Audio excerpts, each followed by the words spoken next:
माता पार्वती भगवान शिव को पति रूप में प्राप्त करने के लिए कठोर तपस्या कर रही थीं।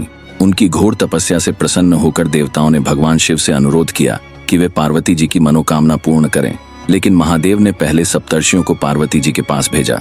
सप्तर्षियों ने माता पार्वती को शिव जी के अनेक अवगुण गिनाए कि वे कैलाश पर वास करते हैं, उनके पास न धन है, न वैभव, न आभूषण, वे मुंडमाला धारण करते हैं और श्मशान में विचरण करते हैं। लेकिन पार्वती जी का संकल्प अडिग था। उन्होंने स्पष्ट कहा, मेरे लिए महादेव ही सर्वश्रेष्ठ हैं, मैं उन्हीं को अपने पति के रूप में स्वीकार करूंगी। भगवान शिव स्वयं पार्वती जी की परीक्षा लेने के लिए एक नई लीला रचते हैं। एक दिन पास के तालाब में एक बालक की चीख सुनाई दी। पार्वती जी ने देखा कि एक मगरमच्छ उस बालक को पकड़कर तालाब में खींच रहा है। बालक रोते हुए बोला, माँ, मेरी रक्षा करो, कृपया मुझे बचाइए।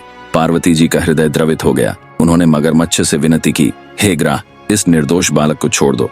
मगरमच्छ ने उत्तर दिया, मेरा नियम है कि जो भी मेरे पास दिन के छठे पहर आता है उसे मैं अपना आहार बना लेता हूँ, मैं इसे नहीं छोड़ सकता। माता पार्वती ने पुनः प्रार्थना की, कृपया इस बालक को छोड़ दो, बदले में तुम जो चाहो मुझसे मांग सकते हो। मगरमच्छ बोला, यदि तुम अपने तपस्या का समस्त फल मुझे दान कर दो तो मैं इस बालक को छोड़ सकता हूँ।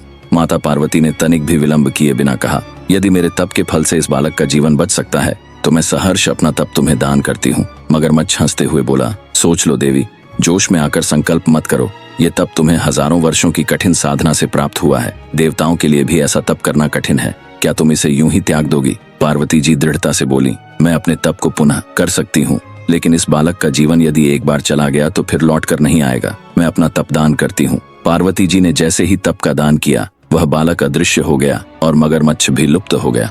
पार्वती जी ने विचार किया कि अब उन्हें फिर से तपस्या करनी होगी। उन्होंने पुनः संकल्प लिया और तपस्या में लीन हो गईं। तभी भगवान सदाशिव स्वयं प्रकट हुए और बोले, हे पार्वती, अब क्यों तप कर रही हो? पार्वती जी ने कहा, प्रभु, मैंने अपने तप का फल दान कर दिया है, अब मैं पुनः तप कर आपको प्रसन्न करूंगी। भगवान शिव बोले, हे देवी, मगरमच्छ और वह बालक, दोनों रूपों में मैं ही था। मैंने यह लीला केवल यह देखने के लिए रची कि क्या तुम्हारा हृदय समस्त जीवों के सुख दुख को अनुभव करता है या नहीं। तुमने अपने तप का दान मुझे ही दिया है, इसीलिए अब और तप करने की आवश्यकता नहीं। इस प्रकार पार्वती जी की भक्ति और निस्वार्थता ने उन्हें भगवान शिव का सानिध्य प्राप्त कराया और दोनों का विवाह संपन्न हुआ। यही प्रेम, समर्पण और दृढ़ता की सच्ची गाथा है।